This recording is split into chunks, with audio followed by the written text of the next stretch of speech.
Ini adalah Vivo X300 Pro, smartphone terbaik Vivo untuk akhir tahun 2025. Kalian pasti udah lihat di mana-mana betapa hebatnya kamera smartphone ini. Dipakai nonton konser, siap banget. Bahkan kemarin tim kita ada yang pakai ini buat nonton konser Blackpink. Bahkan kita udah tes juga buat nonton Hatsune Miku ya. Kamera depannya akhirnya autofocus dan kali ini Vivo menghadirkan photographer kitnya secara resmi ke Indonesia. Dengan lensa telenya ini kita jadi bisa zoom lebih jauh dengan kualitas yang lebih oke lagi. SoC baru nih pakai Dimensity 9500.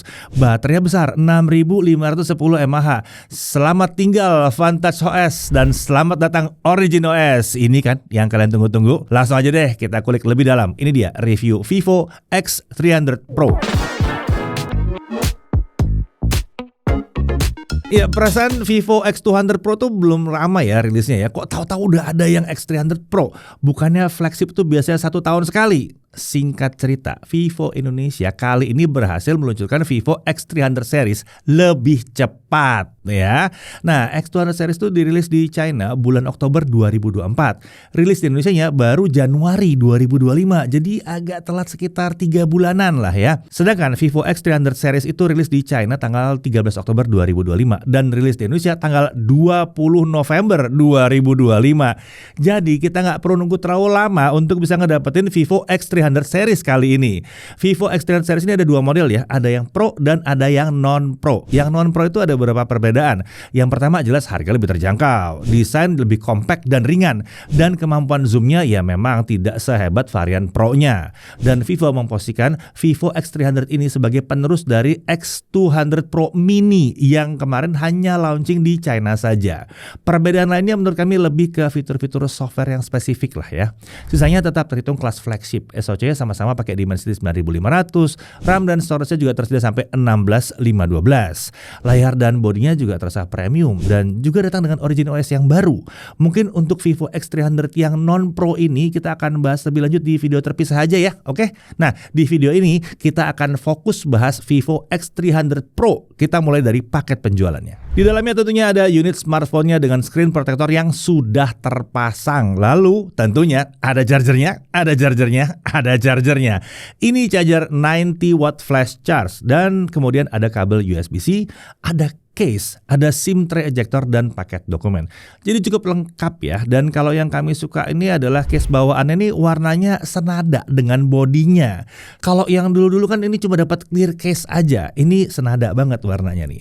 Nah, kalau untuk fotografi kit ini dijual terpisah ya, bukan bagian dari paket penjualan. Oke, untuk dari desainnya, sekilas mungkin terkesan mirip-mirip aja dibandingkan dengan pendahulunya, masih dengan desain modul kamera besar di tengah seperti ini. Tapi saat kita pegang, baru kita bisa ngerasain bedanya. Untuk bagian back cover dan frame, keduanya sama-sama pakai desain flat. Menurut kami ini lebih nyaman untuk digenggam. Material back covernya itu dari kaca, dan untuk framenya itu dari metal. Varian warna tersedia itu ada Cloud White, Phantom Black, dan June Brown, seperti unit yang kami pakai ini. Menurut Vivo, warna June Brown ini adalah hero colornya kali ini ya. Dimensi 161,98 x 75,48 x 7,99 mm. Bobotnya, nah Vivo mengklaim bobotnya ini ada di 226 gram. Tapi kalau kami timbang tuh 229 gram ya. Ya beda tipis lah ya. Ini belum tergolong yang tipis dan ringan, tapi ini masih dalam kategori wajar. Mengingat kamera serta kapasitas baterainya yang besar banget itu. Untuk daya tahan terhadap debu dan air, smartphone ini punya IP rating di IP68 dan IP69. Jadi aman kalau nggak sengaja kejebur dalam air dan tahan semprotan air yang tekanannya tinggi dan bahkan yang suhunya cukup tinggi juga ya. Tapi meskipun demikian kami tidak akan menyarankan smartphone ini untuk sengaja dibawa berenang, apalagi dibawa ke laut buat snorkeling gitu ya. Jangan ya. Sertifikasi ini hanya untuk jaga-jaga aja dan pengujiannya juga pakai air bersih loh sebenarnya, bukan air laut ya. Nah, di sisi kanan kita lihat ada tombol volume up and down dan tombol power. Di atas ada speaker, di kiri ada shortcut button. Nah, tombol ini berfungsi untuk masuk mode getar dengan cara ditekan dan tahan tombolnya. Bisa juga untuk menyalakan flash dengan cara tekan 2 kali. Tentunya tombol ini juga bisa diganti fungsinya sesuai dengan kebutuhan kita. Untuk fungsinya sendiri bisa kalian lihat di menu pengaturan yang satu ini. Beralih ke sisi bawahnya, ada SIM tray. Ini dual SIM ya, nggak ada slot untuk micro SD tentunya di sini. Lalu ada dua mikrofon, port USB-C 3.2 Gen 1, dan ada grill speaker. Speaker ini stereo ya, pasangannya ada di bagian atas tadi ya. Nah untuk kualitasnya, ini udah sesuai harapan kami untuk sebuah smartphone flagship. Suaranya jernih, lantang, separasinya juga udah cukup bagus. Nggak ada protes lah dari kami ya, untuk dengar musik atau gaming ini udah oke di sini. Beralih ke sisi depan, ini adalah layarnya, ukurannya 6,78 inci. Panelnya LTPO AMOLED, resolusinya 2800 x 1260 pixel. Untuk refresh rate itu up to 120 Hz, adaptif dari 1 sampai 120 Hz. Touch sampling rate ya itu diklaim up to 300 Hz.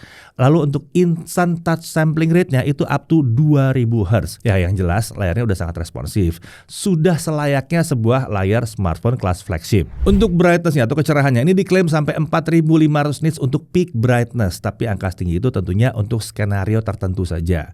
Kalau dari pengujian kami, maksimum brightness dalam kondisi dalam ruangan itu ada di kisaran 625 nits. Sementara untuk simulasi outdoor bisa mencapai kisaran 2200 nits. Ini sudah sangat terang untuk kebutuhan outdoor, udah nggak ada masalah sama sekali. Bahkan nggak banyak smartphone yang bisa mencapai setinggi ini untuk full screen brightness-nya. Untuk mode warna layarnya itu ada 3 ya. Natural yang jadi setting defaultnya, lalu ada bright dan ada profesional. Nah untuk hasil tes color gamutnya, mode profesional dan natural ini sama-sama diarahkan mendekati 100% sRGB. Jadi ini cocok kalau untuk edit foto atau video, biar warnanya tetap konsisten kalau dilihat di layar-layar yang lain. Sementara untuk mode bright ini lebih diarahkan ke 100% DCI IP3 ya, baik untuk gamut coverage maupun gamut volumenya. Jadi ini color gamutnya luas banget. Jadi ini cocok buat yang suka nyari warna yang gonjreng banget. Nah, untuk fitur always on display tentunya ada di sini dan ini bisa diatur untuk selalu menyala. Di layar ini juga ada 3D ultrasonic fingerprint scanning. Ini lebih canggih ketimbang in-display fingerprint yang optikal biasa. Kita bisa lihat dari proses registrasinya, kita nggak perlu angkat tempel jari kita berulang ya, seperti biasanya. Nggak perlu. Dan fingerprint ultrasonic ini tetap bisa responsif walaupun jari kita basah-basah dikit, nggak ada masalah ya. Nah untuk bezel layar, ketebalannya hanya 1,1 mm aja untuk semua sisinya. Jadi ini sangat tipis dan memberikan kesan yang premium. Oke, lanjut ke atas layarnya. Di sini ada earpiece dan kamera selfie 50 megapiksel. Sensornya adalah ISOCELL JN1, ukurannya 1/2,7 inci. Bukannya f2.0 dan ini autofocus. Ini peningkatan yang signifikan dibandingkan pendahulunya yang masih fix fokus aja. Perekaman video juga up to 4K 60 fps. Oke, kita beralih ke sisi belakang. Ada modul triple kamera di sini. Infrared blaster, LED flash, dan juga ada logo Zeiss T-Star yang artinya kolaborasi Vivo dengan Zeiss masih berlanjut sampai saat ini juga ya. Dan logo ini juga adalah penanda bahwa kameranya sudah pakai Zeiss T-Star coating supaya kameranya minim dari flare. Untuk kamera sendiri terdiri dari 50 megapiksel Zeiss Gimbal Grade Main Camera. Ini sensornya pakai Sony Lithia yang 828. Ukuran sensornya 1/1,28 inci. Bukaannya f1.57. Autofocus tentunya ya. OIS ada di sini. Video recording sampai 8K 30 fps dan 4K 120 fps juga bisa di sini. Kemudian ada 50 megapiksel Zeiss Ultra Wide Camera. Sensornya adalah ISOCELL JN1. Ukurannya 1/2,7 inci. Bukannya f2.0, lebar juga nih ya. Lalu ini udah autofocus dan perekaman video up to 4K 60 fps. Kemudian ada 200 megapiksel Zeiss Apo Telephoto Camera. Ini sensornya ISOCELL HPB ya. Ukurannya 1/1,4 inci. Ini sensor besar ya. Bukaannya f2.67. Lagi-lagi bukaan yang besar juga untuk tele ya. Autofocus, optical image stabilizer, dan perekaman video up to 4K 120 fps. Nah untuk bantu processing gambar, Vivo X300 Pro ini dilengkapi dengan 2 chip khusus, yaitu Vivo V3 Plus chip dan Pro Imaging chip VS1.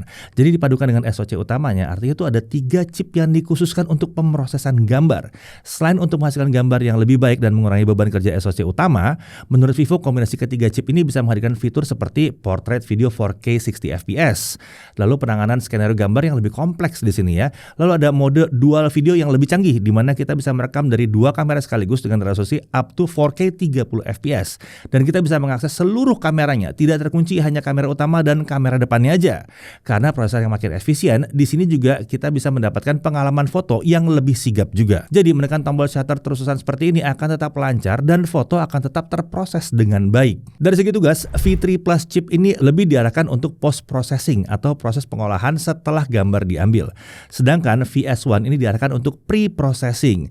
Artinya chip ini bekerja sejak frame pertama sebelum data gambar dilempar ke pipeline pemrosesan utama. Selain chip khusus, LED flash di kamera ternyata juga spesial ya. Jadi flashnya dapat menyesuaikan kecerahan tergantung pada focal length yang sedang dipakai, 24 mili, 50 mili, dan 85 mili. Agak ngezoom in gitu ya.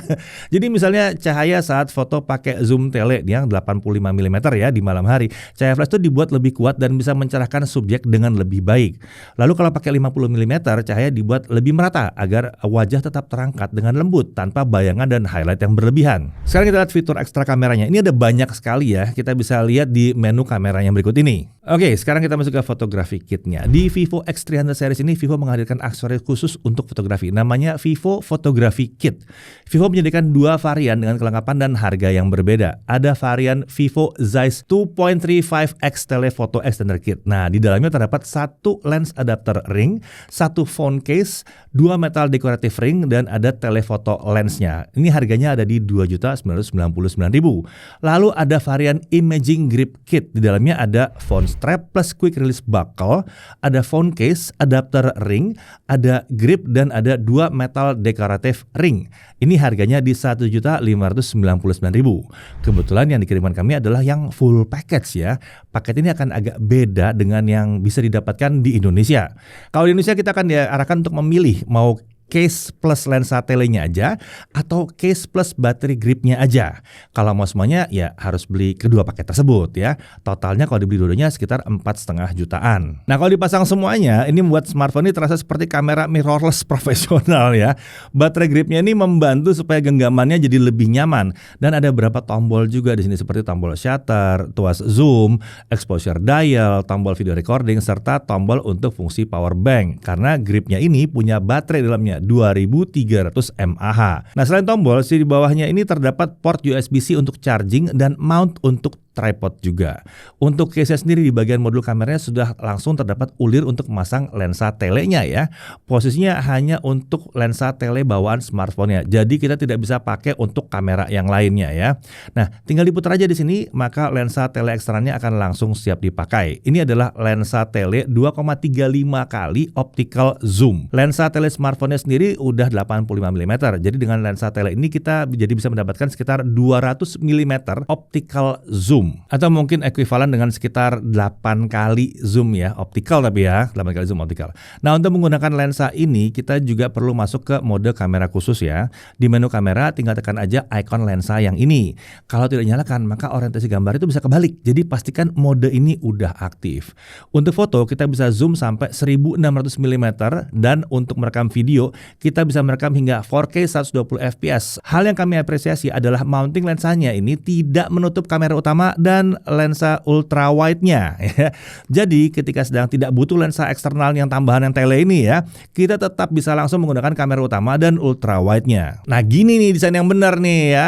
Oke, kita masuk ke spek internalnya. SoC-nya pakai MediaTek Dimensity 9500. Ini adalah SoC kelas flagship terbaru dari MediaTek sekaligus yang paling kencang saat video ini dibuat dari MediaTek. SoC ini dibuat menggunakan teknologi fabrikasi 3 nanometer dari TSMC. Untuk RAM 16GB LPDDR5X dan storage-nya adalah 512GB UFS 4.1. Nggak ada varian RAM dan storage lain, hanya ada satu ini aja, 16512. Untuk baterai 6510 mAh Blue Volt battery. Untuk chargingnya smartphone ini mendukung 90 watt flash charge ya. Ini untuk charging dengan kabel. Sementara untuk wireless charging ada dukungan hingga 40 watt. Tapi kalau mau kecepatan maksimal itu harus pakai charger wireless dari Vivo. Sayangnya saat ini charger itu belum hadir di Indonesia. Kalau butuh reverse wireless charging ini juga bisa kok ya. Lalu untuk bypass charging itu juga tersedia di sini. Menariknya, bypass charging ini tersedia bukan hanya untuk gaming doang. Ini bebas bisa dipakai untuk semua aplikasi ya di sini ya. Lanjut untuk sensor-sensor, ini lengkap lah ya, nggak ada yang dipangkas kalau untuk di flagship seperti ini. Sensor esensial itu ada semuanya. Untuk cooling system dia pakai vapor chamber yang ukurannya adalah 4000 mm persegi. Untuk fitur keamanan dia pakai 3D ultrasonic fingerprint scanning dan ada face unlock juga. Untuk konektivitas tentunya udah 5G ya, 2G, 3G, 4G, 5G bisa semuanya. Dan dia juga support support eSIM. Wi-Fi-nya langsung Wi-Fi 7 dan dia support Wi-Fi sharing juga. Bluetooth-nya versi 6.0. Untuk Bluetooth codec sayangnya untuk saat ini opsi Bluetooth codecnya nggak bisa dipilih. Jadi kita hanya bisa pakai codec default TWS atau headphone yang kita pakai di sini ya. Ya jadi setidaknya kita nggak bisa nguji untuk lihat apa aja yang kebuka. Tapi harusnya sih semua bisa ya di sini ya. Lalu untuk NFC ini NFC multifunction. Port USB-C-nya juga udah pakai USB 3.2 Gen 1. Jadi kecepatan file transfernya jauh lebih kencang ketimbang yang pakai USB 2.0. Untuk display out via USB-C jelas bisa. Tinggal colok aja ke monitor eksternal atau TV atau proyektor. Nanti layarnya bisa mirroring ke sana. Untuk OS dia pakai Origin OS 6 berbasis Android 16. Nah, untuk Android update-nya Vivo menjanjikan 5 kali Android update dan 7 tahun security update. Nah, terkait fitur dan perubahan dibandingkan Vantage OS ini udah banyak banget ya, terutama dari sisi visual. Tapi kalau kita bahas nih kepanjangan kayaknya videonya ntar ya. Kita coba bahas perubahan yang menurut kami menarik dan fungsional aja ya. Pertama, tampilan panel notifikasi dan control centernya itu berubah. Di awal kita diberikan opsi mau digabung atau mau dipisah. Jadi tinggal pilih sesuai selera aja. Kalau menurut kami digabung adalah opsi yang lebih oke sih. Lalu untuk tampilan setting sekarang lebih rapi dan berwarna serta tidak terlalu banyak teks lah di sini. Lalu untuk penggunaan font juga lebih berkarakter aja. Bahasa desainnya juga konsisten untuk semua aplikasi bawaan Vivo. Dari si editor galeri bawaan, perbaikan sederhana ada pada watermark. Nah, di Vantage OS sebelumnya ketika edit foto yang ada watermarknya malah ngikut. Jadi bisa kita mengubah derajat kemiringan fotonya, maka watermarknya juga ikutan miring. Ini mengganggu ya sebetulnya ya. Nah, di Origin OS ini udah diperbaiki. Saat masuk editor, watermarknya akan dipisah. Ketika selesai diedit, watermarknya baru akan muncul lagi. Nah, kalau soal navigasi yang lebih smooth dan efisiensi baterai ini agak sulit untuk dibuktikan sebetulnya ya. Karena sejak Vantage OS menurut kami sih udah baik-baik aja sebenarnya. Untuk fitur AI juga udah ada banyak di sini ya. Ada AI subtitles, AI eraser, AI live call translation, dan fitur-fitur AI seperti yang ada di X200 Pro sebelumnya. Bagi kami fitur baru yang menarik itu ada pertama, Origin Island. Kalau ngomongin Dynamic Island sudah tahu lah ya fungsinya buat apa ya. Nah, di Origin OS ini juga ada yang namanya Origin Island. Fungsinya ya sama, menampilkan informasi dalam bentuk panel seperti kapsul di area punch hole. Yang kami suka adalah fungsinya ini lebih banyak. Ada fungsi yang namanya super dragging. Jadi tidak hanya menampilkan informasi singkat dari notifikasi sebuah aplikasi, tapi Origin Island ini juga bisa kita gunakan untuk sharing antar aplikasi. Contohnya, kita mau share foto dari app gallery ke Instagram. Kita tinggal hold aja fotonya, lalu kita drag ke arah punch hole. Nanti akan keluar pilihan mau di-share ke aplikasi yang mana. Di sini kita contohkan dengan share ke Instagram ya. Prosesnya tinggal drag and drop gini aja nih ya. Nah, untuk saat ini belum semua app support fitur ini. Untuk list aplikasi yang sudah support bisa lihat di menu Settings, Shortcut and Accessibility, Super Dragging. Kemudian ada flip card. Dengan fitur ini kita bisa membuat lock screen wallpaper kita berganti-ganti sesuai dengan sudut kemiringan smartphone-nya. Ini konsep yang mirip seperti gambar cetak yang namanya itu lenticular printing ya. Produk ini lagi hype di pasaran terutama untuk produk merchandise di idol K-pop misalnya. Jepang juga ada tuh ya, atau produk IP kartun dan anime itu lagi happening tuh ya. Kemudian di sini ada Office Kit. Dengan fitur ini smartphone Vivo bisa berkolaborasi dengan produk Apple. Saya ulang, produk Apple seperti MacBook atau iPad. Contohnya untuk screen mirroring. Dengan ini layar smartphone kita bisa tampil di layar MacBook. Jadi kita bisa mengendalikan isi smartphone kita tanpa perlu menyentuh smartphone-nya. Transfer file antar device juga tinggal drag and drop aja. Notifikasi yang muncul di smartphone kita juga akan muncul di layar MacBook ya. Lalu ada juga fitur Super Clipboard di mana kita bisa copy paste antar perangkat. Bahkan integrasi Origin OS dengan produk Apple nggak cuma di MacBook via Office Kit aja ya. Dia bahkan bisa ke AirPods dan Apple Watch itu juga bisa. Seperti memunculkan notifikasi di Apple Watch atau memunculkan indikator baterai AirPods via Origin Island. Tapi sayangnya itu baru untuk Origin OS di China aja ya. Origin OS global belum kebagian fitur kolaborasi Apple yang lengkap-lengkap amat itu. Oke, sekarang kita lanjut lagi untuk pengujian performanya ya. Di setting baterai by default, mode performanya ada di balance. Untuk mendapatkan skor yang maksimal, kita atur modenya ke boost mode. Oke, kita lihat untuk Antutu 10 ya. Kita dapat 3.090.000. Untuk Antutu 11 kita dapat 3,6 jutaan. Ini bahkan lebih tinggi dibandingkan versi China yang pernah kami tes ya. Saat itu skornya ada di 3,4 jutaan doang ya. Untuk Geekbench 6 single core 3.563, multicore di 10.464. Ini juga skor yang lebih tinggi. Jadi beda versi OS memang bisa berpengaruh terhadap performa juga. Lalu untuk GFX Benchmark Chase Offscreen 1080p dapat 204 fps. Trimax Slingshot Extreme Unlimited graphics score-nya di 44.261. Trimax Solar B Play yang untuk ray tracing itu dapat 57 fps. Terima Quad Live Stress Test tanpa kipas. Best score di 22.210, lowest score di 12.133. Stability-nya jadi ada di 54,6%. Lalu kalau kita kipasin, best score jadi 22.224, lowest score di 17.413. Stability-nya naik ke 78,4%. Ya ini sayangnya ruangan AC di 25 derajat Celcius dan kipas model yang kipas angin begini ya sayangnya belum cukup untuk membuat stability bisa nyampe di 90%-an ya. Mungkin ini karena Vivo tahu ini benchmark ya, jadi performanya digas gila-gilaan dia.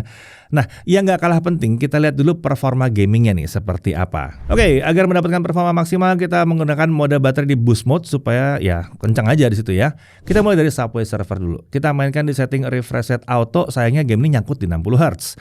Untuk mencapai di atas 60 fps kita harus atur setting refresh rate layar ke high, baru game ini jalan di 120 fps. Lanjut untuk Real Racing 3. Di sini juga sama ya, kalau mau main di 120 fps kita harus setting manual refresh rate dulu ke mode high supaya layarnya jalan di 120 Hz dan gamenya jalan di 120 fps juga. Lanjut untuk Mobile Legends. Setting grafis ini terbuka sampai mentok kanan ya. Jadi sementara setting refresh rate-nya terbuka sampai ultra alias 120 fps. Saat dicoba gamenya bisa lancar di 120 fps tanpa ada masalah. Ini keentengan ya untuk SOC sekencang ini walaupun ada sedikit catatan. Kami mendapati kalau setting refresh rate-nya di default, frame rate-nya bisa turun ke 60 Hz. Otomatis frame rate-nya nyangkut di 60 fps. Jadi kalau mau frame rate-nya maksimal memang refresh rate harus diatur dulu ke high. Seharusnya untuk games populer ini nggak perlu diatur-atur dulu lah ya seperti itu ya. Auto aja ya. Ya semoga di update berikutnya bisa diperbaiki yang satu ini. Lanjut untuk PUBG Mobile. Settingnya terbuka udah layaknya smartphone flagship atau smartphone khusus gaming. Yaitu Smooth Ultra Extreme 120 fps, HDR Extreme 60 fps atau Ultra HDR Ultra 40 fps. Nah karena ini game kompetitif menurut kami setting Smooth Ultra Extreme akan lebih asik karena frame rate bisa nyampe 120 fps. Nah di sini gamenya berjalan lancar di 120 fps tanpa masalah. Untuk gyro aiming ya aman lah. Nggak ada masalah kan pakai sensor gyroscope hardware di sini. Nah lanjut Wuthering Waves. Setting graphics quality-nya di high, semua setting rata kanan, frame rate di 60 fps. Jadi ini pakai setting mentok kanan. Kalau dipakai buat jalan-jalan atau battle, frame rate bisa nempel ke 60 fps. Jarang drop di bawah 60 fps. Sejauh ini performanya adalah salah satu yang terbaik untuk game Wuthering Waves. Ya memang kalau sampai ada lag yang parah di SOC sekencang ini artinya udah tanggung jawab developer gamenya lah ya harusnya ya. Oke kita lanjut ke Genshin Impact. Langsung aja highest 60 fps. Hasilnya ya 60 fps, rata aja. Kita coba battle lawan bos yang ada di region Natlan, hasilnya juga rata 60 fps, nggak ada masalah di sini. Tanpa kipas pendingin aja hasilnya udah sangat stabil gini. Mantap lah pokoknya ya. Ratingnya udah langsung S+, mentok udah nih. Dimensity 9400 nya bisa ngelibas Genshin dengan mudah, apalagi ini Dimensity 9500. Kita tinggal tunggu aja Genshin ngasih 90 fps lah paling nggak, atau hidupin lah tuh ray tracing biar lebih menantang. Lanjut sekarang kita cek suhunya. Suhu di layar paling panas ada di 39 derajat Celcius. Di bodi belakang juga paling panas di 37 derajat Celcius saja. Suhu segini sih masih tergolong adem ya. Ini Genshin Impact rata kanan loh ya. Penyebaran suhunya juga sudah sangat merata di seluruh sisi bodinya. Tapi yang jelas, kalau mau dimainkan berlama-lama, kami tetap akan selalu menyarankan pakai kipas. Terutama kalau mau main di ruangan yang non AC. Biar lebih sehat aja lah smartphone-nya. Oke, sekarang kita lanjut ke pengujian kamera. Oke, di tangan saya kali ini sudah ada Vivo X300 Pro. Langsung aja kita mulai pengujian kameranya. Kita mulai dari basic text dulu. Yang pertama saya mau ceritahu adalah kemampuan mikrofonnya.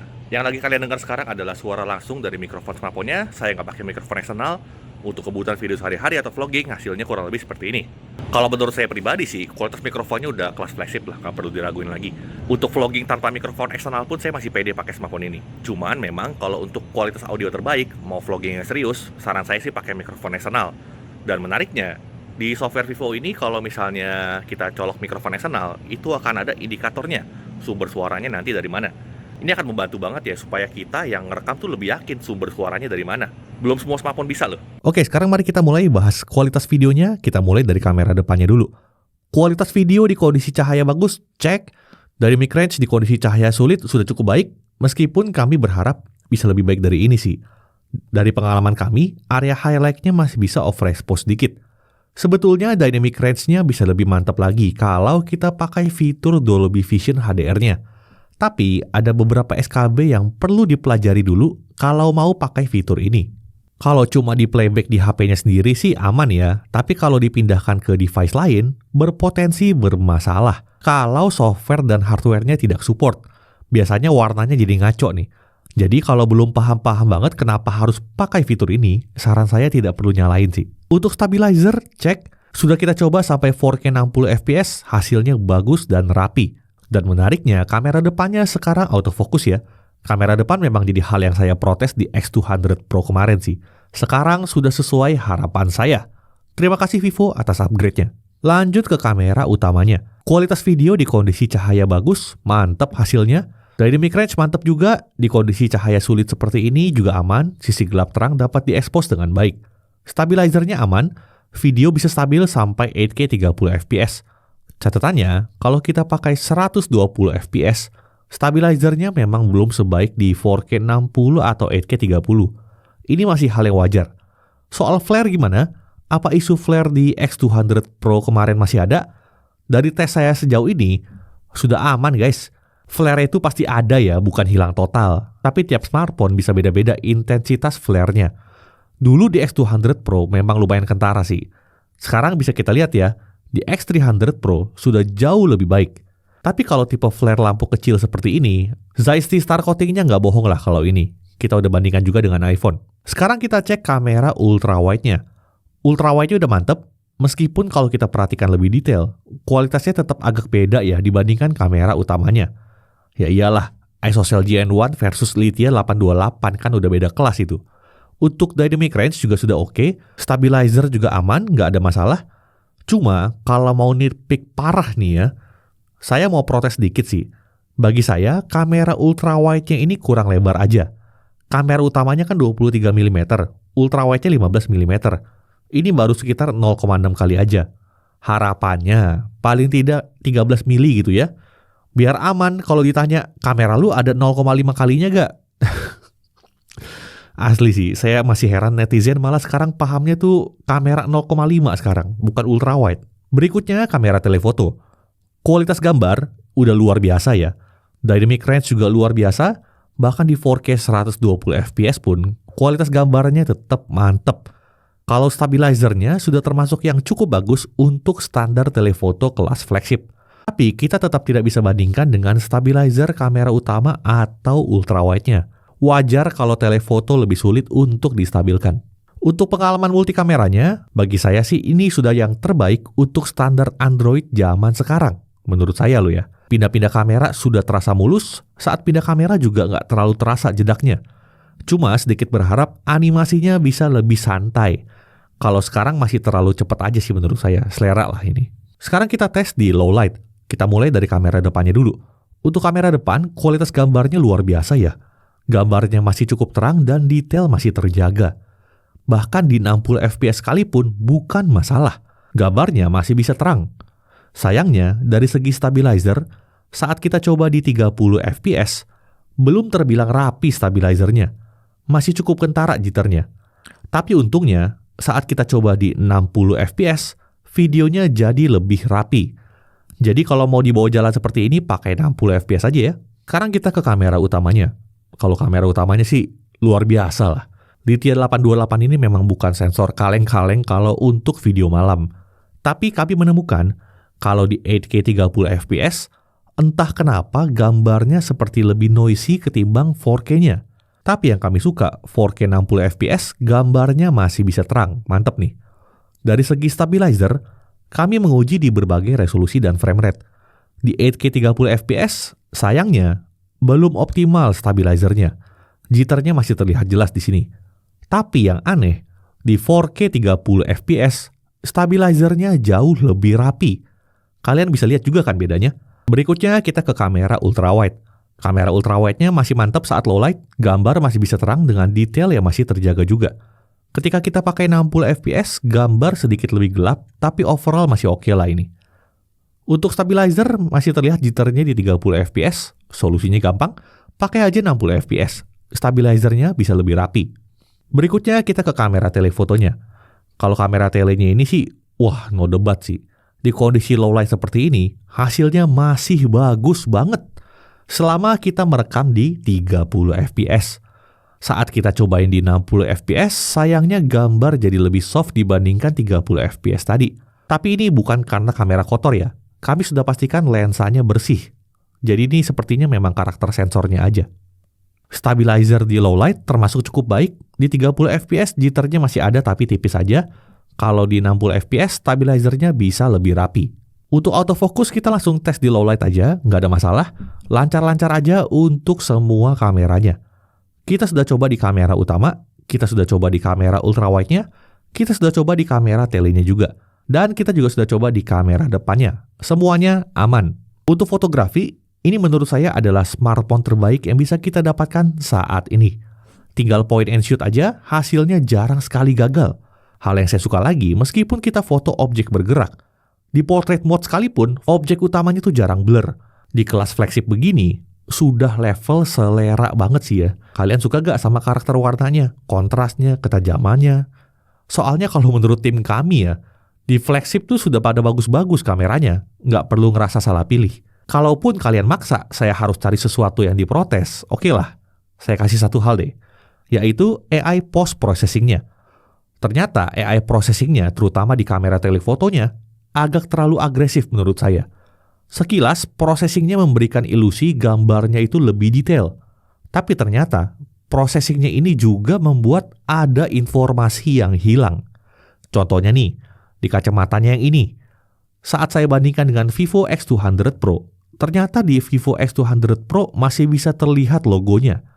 Kalau di X300 Pro, sudah hilang total. Kemudian di foto yang ini, sekilas Jenny terlihat detail sekali ya, tapi saat kita zoom in lebih jauh, ternyata detailnya ini agak artifisial. Tapi perlu diingat lagi nih, yang saya bahas tadi itu sudah level pixel peeping. Mayoritas orang akan ngerasa happy-happy aja sama hasil fotonya. Kalau personal favorit saya sih, bokeh Kaz Zeiss-nya yang bikin susah move on sih. Keren-keren banget dah. Terutama yang biotar. Saya juga sempat nyobain flash-nya yang katanya bisa menyesuaikan dengan focal length-nya. Di awal saya nggak terlalu bisa lihat bedanya sih. Bagus-bagus aja soalnya. Saya coba di 85 mili, 50 mili, 24 mili. Hasilnya kurang lebih seperti inilah. Akhirnya saya coba bandingkan dengan Vivo X200 Pro. Dan jujur, saya baru sadar nih. Ternyata di portrait mode, X200 Pro itu nggak bisa pakai flash. Kalau di X300 Pro ini bisa. Jadi ini saya kasih lihat deh, side by side, di mode auto pakai flash. Baru kelihatan kan bedanya. X300 Pro ini keren juga mode flashnya. Nice. Untuk fitur ekstra kita cobain beberapa. Yang pertama ada slow motion. Bisa saya bilang, ini adalah salah satu smartphone dengan slow motion terbaik. Kualitasnya luar biasa. Dan yang saya suka juga, kita bisa pakai kamera telenya. Ini akan terpakai kalau lagi mau slow mo dari jarak jauh. Misalnya, videografi olahraga. Nggak mungkin kan kita samperin atletnya dari jarak dekat. Biasanya kita akan shoot dari kursi penonton. Sedikit berharap 4K 120 fps-nya juga bisa di kamera ultrawide. Bakal lebih gokil lagi kalau bisa. Fitur berikutnya yaitu portrait video 4K 60 fps. Pertama di dunia ada fitur seperti ini. Biasanya cuma pada sanggup di 30 fps untuk portrait video seperti ini. Sejauh ini sih hasilnya memuaskan ya. Entah teknik apa yang dipakai Vivo, mungkin frame generation, mungkin murni. Tapi yang jelas, hasil videonya tetap terasa 60 fps dan hasilnya juga oke, rapi dan minim artefak. Lalu fitur berikutnya ada dual view video, di mana kita bisa merekam dari dua kamera sekaligus seperti ini. Kita bisa merekam hingga 4K 30 fps, dan kombinasinya bisa kita atur untuk semua kameranya. Sayangnya ada dua hal yang menurut saya masih kurang oke di sini. Pertama, layout window kecilnya ini tidak bisa kita pindahkan sama sekali, baik sebelum merekam maupun saat lagi merekam. Nggak bisa itu. Lalu kedua, untuk mengakses fitur dual view video ini, kok agak repot ya? Dari mode foto awal, kita harus ke more, lalu kita ke stage mode, lalu pindah lagi ke mode video, baru bisa kita aktifkan fiturnya di sini. Harusnya nggak perlu sepanjang ini kan? Lalu fitur berikutnya ada pro mode, bisa untuk foto, bisa untuk video juga. Untuk info ISO dan shutter speed-nya bisa kalian lihat di layar aja. Di bagian mode pro video, menariknya di sini ada audio level, exposure feedback, focus picking, lock 4K 120 fps, sekarang juga sudah bisa ya. Dulu di X200 Pro cuma mentok di 60 fps aja soalnya. Dan ada hal yang unik dari Pro Video di Vivo ini dan jarang ada di smartphone lain, yaitu pengaturan white balance-nya. Di sini nggak cuma cool atau warm, tapi ada pengaturan hijau dan magentanya juga. Saya belum lihat sih ada yang bisa begini selain Vivo. Berikutnya fotografi kit-nya. Ya, kalau kalian berencana membeli aksesoris ini, ada 3 hal menarik dan ada 3 hal yang menurut saya masih perlu ditingkatkan lagi. Yang pertama, apakah sejauh itu bedanya? Dari pengalaman kami jujur aja, bedanya tuh signifikan. terutama urusan detail dan bokeh naturalnya. Tapi foto dengan zoom di atas 10 kali, AI processing tanpa tele eksternalnya bisa memberikan kesan kalau bedanya tuh tipis-tipis aja. Kalau menurut kami perbedaan signifikan bisa kita lihat dari sisi videografinya. Lalu hal menarik berikutnya, mounting lensanya itu tidak menutup semua kameranya. Kita masih bisa pakai semua kameranya. Lalu hal menarik berikutnya, baterai gripnya ini memang ngasih pengalaman seperti kamera mirrorless sih. Fungsional banget lah baterai gripnya ini. Sayangnya ada 3 hal yang perlu kalian perhatikan nih. Yang pertama, untuk aksesoris versi yang dijual retail nanti di Indonesia, kita harus pilih mau case dengan lensa tele atau case dengan baterai grip. Kalau mau beli dua-duanya, bisa aja sih sebetulnya. Tapi beberapa aksesorisnya akan double ntar. Lalu, terlepas desain aksesoris ini sudah cukup praktikal, tapi namanya bawa lensa tele eksternal seperti ini tetap akan tergolong repot untuk pengguna awam. Jelas ini bukan untuk semua orang ya. Soalnya kalau kita lagi pakai tele eksternalnya ini, ultrawide dan kamera utamanya jadi nggak bisa dipakai. Otomatis mengurangi fleksibilitas. Penggunaannya tergolong niche, tapi untuk kalian yang sudah paham akan dipakai untuk apa, ini tetap akan jadi aksesoris yang berguna sih, bukan gimmick doang. Lalu baterai grip, menurut kami perlu ditingkatkan lagi nih dari sisi shutter button-nya. Menurut kami sih tombol shutter ini masih agak keras ya. Dan ketika pencet tombol merekam video, software-nya bisa langsung merekam video. Tapi saat kita pencet tombol shutter untuk foto, malah jadi merekam video lagi. Pengalaman di kamera beneran kan kalau kita tekan tombol shutter, artinya ya balik ke mode foto. Tapi ya apa yang saya bahas ini udah nitpick mampus sih sebetulnya ya. Tapi harus ini perkara software doang lah, semoga bisa di-fix. Oke, jadi itu ya lab test jagat review untuk kameranya Vivo X300 Pro. Sayangnya tidak ada produk sempurna ya. Kalau buat saya pribadi, Vivo X300 Pro ini nyaris perfect sih. Tapi ternyata ada aja ruang perbaikannya. Yang pertama, Pro Video itu belum support untuk kamera depan. Ini harusnya bisa berguna untuk konten-konten talking head, supaya bisa mengatur parameter kameranya sesuai selera. Akses dual view video harusnya bisa dipersingkat lagi. Kemudian jitter stabilizer di low light masih cukup terlihat nih ternyata, untuk beberapa skenario. Semoga ini bisa ditingkatkan lewat software update. Kemudian, kalian juga harus tahu kompresi sosial media. Vivo masih ada PR sih untuk kerjasama dengan developer sosial media. Kan sayang ya kalau video bagus-bagus, begitu diupload ke sosmed, kompresinya bikin burik. Lalu apa lagi ya? Oh, direct Instagram. Itu belum bisa pakai kamera ultrawide dan kamera telenya. Kalau mau pakai kamera ultrawide dan tele, mesti rekam dulu dari kamera bawaannya, baru kita upload ke Instagram. Udah sih paling itu aja. Dari segi kelebihannya, bisa saya bilang ini adalah kamera smartphone Android terbaik saat ini. Udahlah. Vivo memang lagi gila banget perkembangan kameranya. Lalu 4K 120 fps, kamera utama dan tele ini juga jadi kelebihan. Zeiss T-Star Coating membuatnya minim dari flare. Lalu ada Zeiss Style bokehnya, ini juga gokil banget.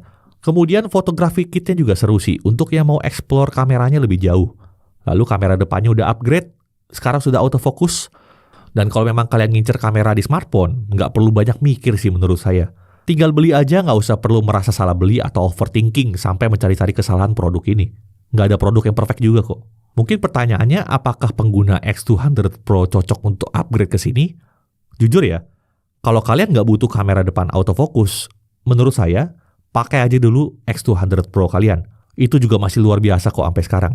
Dan X200 Pro juga bakal kebagian Origin OS, jadi saya nggak ngerasa pengguna X200 Pro wajib banget upgrade ke sini. Kalau kalian sultan yang tiap tahun ganti HP ya itu terserah lah. Nah, kalau kalian bukan pengguna X200 Pro dan mau beli smartphone ini, ya terlalu gampang lah. Udah beli aja lah. Sekian pengujian kameranya Vivo X300 Pro. Kita lanjut lagi ke pembahasan berikutnya. Oke, sekarang kita lanjut ke pengujian baterainya. Untuk YouTube Local Video Playback 1080p. Ingat ya, baterainya 6500 mAh ya. Dia bisa bertahan 32 jam 3 menit. Itu sih lama ya untuk baterainya ya. Lalu untuk YouTube streaming 1080p selama 1 jam. Kita terpasang kata 1 jam ya. Baterai berkurang 3%. Mainan TikTok selama 1 jam. Baterai berkurang hanya 5%. Genshin Impact setengah jam, highest 60 fps, baterai berkurang hanya 9% saja. bukan belasan persen di sini ya. Kemampuan baterainya ini termasuk oke nih untuk kelas flagship. Nah, untuk charging, untuk mencapai 50% butuh waktu 22 menit, sementara dari kosong sampai penuh butuh waktu 51 menit. Untuk kapasitas baterainya ini udah tergolong kenceng. Lanjut untuk pengujian lainnya, untuk Netflix tentunya sudah Wi-Fi L1, support streaming sampai Full HD, dukungan untuk HDR10, Dolby Vision dan AV1 juga ada di sini. Untuk YouTube, streaming udah bisa sampai 4K 60 fps dan udah support HDR. Streamingnya juga mulus ya, nggak ada patah-patah di sini ya. Untuk haptic feedback, ini pakai X-axis haptic motor yang menghadirkan sensasi haptic kelas flagship juga. Dipakai buat ngetik, untuk navigasi, untuk kamera, haptiknya udah terasa sangat empuk, presisi dan sangat nyaman. Oke, untuk harga Vivo X300 Pro yang RAM-nya 16GB dan storage 512GB ini harganya ada di kisaran Rp18.999.000. Sementara untuk varian X300 yang 16.512 harganya adalah Rp16.999.000. Untuk X300 yang 12.256 harganya ada di Rp14.999.000. Oke, kita langsung masuk dalam hal yang perlu diperhatikan untuk yang X300 Pro ini ya. Sejujurnya kami ada di tahap bingung nih sebetulnya apa yang perlu diprotes dari smartphone ini sampai kita harus cari-cari banget sih sebetulnya. Oke. Walaupun kameranya luar biasa tapi rasanya kurang mantap kalau Vivo belum kerjasama atau mengoptimalkan softwarenya dengan developer sosial media. Kita belum bisa mendapatkan kepraktisan seperti yang di buah-buahan gitu ya, yang nggak perlu banyak mikir, hasil uploadnya bagus, nggak banyak SKB-nya gitu ya. Lalu untuk software kameranya ini butuh perbaikan sedikit dari segi kepraktisannya aja ya. Untuk body juga masih tergolong berat, tapi kami masih bisa maklum ya untuk apa yang ditawarkannya. Belum banyak lah flagship yang di kelas ini bisa di bawah 200 gram. Dan lagi pula solusinya sederhana sih kalau mau dapat di bawah 200 gram. Ambil Vivo X300 yang non pro aja, itu 190 gram, compact pula. Dari sisi kelebihannya, pertama kualitas kameranya bisa dibilang ini yang terbaik untuk tahun 2025 ini ya. Lalu untuk fotografi kitnya jadi nilai plus untuk para profesional mungkin yang membutuhkannya ya. Fitur kameranya ini berlimpah di sini. Zeiss T-Star coatingnya juga membuatnya jadi minim dari flare. Ingat ya, minim flare ya. Oke. Lalu SoC-nya Dimensity 9500 ini kencang banget. Performanya juga konsisten dan stabil. RAM dan storage-nya udah lumayan besar di sini ya. Desainnya juga mewah. Layarnya AMOLED 120Hz yang kualitas tampilannya tuh juga asik di sini. Lalu dia udah pakai 3D ultrasonic fingerprint scanner. Baterainya udah tergolong awet. Chargingnya udah kencang dan chargernya masih ada dalam box ya. Lalu dia support wireless charging juga di 40 watt. Bahkan support bypass charging untuk semua aplikasi. Lalu dia punya IP rating IP68 dan IP69, lengkap lah ya. Lalu kemudian dia udah pakai Origin OS yang fresh dan kaya fitur. Update OS-nya udah 5 kali plus 7 tahun security patch. Fitur AI-nya udah lumayan banyak di sini. Speakernya udah stereo, udah support eSIM pula, dan port USB-nya udah USB-C 3.2 Gen 1. Jadi support display output juga di sini ya. Shortcut button juga ada di sini, infrared blaster juga ada, dan konektivitasnya udah yang terkini. Oke, pertanyaannya, smartphone ini cocoknya buat siapa? Jelas, yang satu ini cocok buat siapapun yang lagi nyari smartphone kelas flagship, terutama yang nyari kualitas kameranya. Sudah kita buktikan dengan nonton konser, banyak orang sampai ngiri dengan hasil dari si Vivo X300 Pro ini. Ya, kalau ngomongin flagship di kelas harga segini udah urusan selera dan fitur spesifik. Seharusnya tidak perlu merasa salah pilih sih sebetulnya ya. Hasil foto videonya kalian suka nggak? Ya tentunya bagus menurut kami, bukan berarti pasti cocok karakter gambarnya dengan kalian sih. Bisa saja dari kalian ada yang bawel soal tone warna, tingkat kontras, ketajaman, dan lain-lain. Bagi kami sih ini bagus-bagus aja soalnya ya. Lalu kalian suka nggak dengan desain UI-nya? Kalau kalian bukan pengguna Vivo sebelumnya, ada fitur spesifik yang kalian butuh nggak di UI yang kalian pakai sekarang nih ya?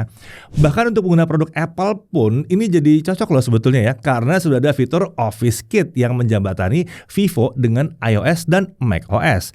Jadi kalau ada dari kalian yang bertanya pada kami, Vivo X300 Pro ini layak beli nggak ya? Jawaban kami sih sederhana aja, udah beli aja lah. Saya Deddy Irfan, Jakarta TV.